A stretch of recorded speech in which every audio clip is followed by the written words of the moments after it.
Bye na istorya ninyo about this balay sa lulo. Ang balay sa lulo bay, perti ka dako bay. Di man ka tungod ka dako sa balay sa lulo. Kana mamahaw mi. Among pamahaw pa ni udto mausara. Ingana ka dako ang balay sa lulo. Liman ka kung kanang lula og mangagda og pamahaw. Mamahaw may mangagda sa Kala City. Inigdong na mo sa among kana kusina bay. Alas 12 na may moabot bay. Ingana ka dako. Balay sa lulo. Mao nang among pamahaw pa ni udto mausara jud tungod kay dako kay balay sa lulo. Ingana ka dako ang balay sa lulo bay. Supas mo magpamahaw din pag hindi ang kalaki na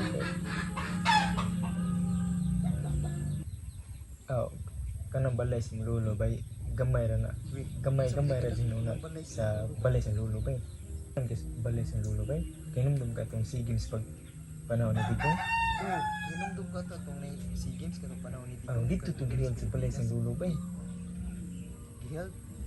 Wow. Okay nya liman ka katong na venue nga gihel dan sa SEA Games pag-upinon Balay sa lulo ba? sa kusina ra to sa balay sa lulo bay Kusina kada ko nga balay sa lulo bay Pino kusina ra tong Dako ani kayo bay. balay sa lulo bay. liman ka to nga kadaghan na to participant sa SEA Games sa kusina ra gihel nga kadagko na balay sa lulo bay Mao ra to kadako ng balay sa lulo. Uy, sabi kadagko na balay sa lulo Ang balay sa lulo ba? Mutuo mo sa di. Ang amigo sa lulo, misud sa balay sa lulo. Sure, Perti ka dako. 2020. Ako agad Ingana ka dako ng balay sa lulo. Bay. Ha? Liman ka yung amigo ni sud 2000, yung gawas 2020. Di po inas pa na ba eh. Kaya kung di malason ka, makasud kag buhi, makagawas ka patay. Ingana ka dako ng balay sa lulo. Bay.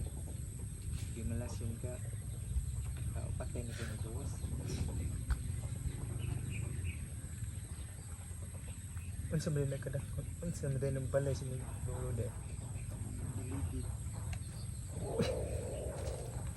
mao din dako kayo kay bilib